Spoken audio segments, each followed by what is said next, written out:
मला कधी कधी भुजबळ साहेबांचं आश्चर्य वाटतं, काय जोरदार भाषण करतो, हाऊ हाऊ हाऊ हाऊ जोरदार, म्हणजे असा नटसम्राट या महाराष्ट्राने पाहिला नाही.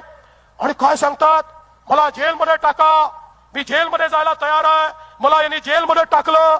अरे भुजबळ साहेब, तुम्ही स्वातंत्र्य संग्राम सैनिक म्हणून नाही जेलमध्ये टाकलं, भारताच्या स्वातंत्र्याकरता लढले म्हणून जेलमध्ये नाही टाकलं, कुठे नाशिक करता आंदोलन केलं म्हणून जेलमध्ये नाही टाकलं, तुम्हाला जेलमध्ये टाकलं तुम्ही भ्रष्टाचार केला म्हणून. A few years later. Chhagan Bhujbal एक ज्येष्ठ नेते आहेत.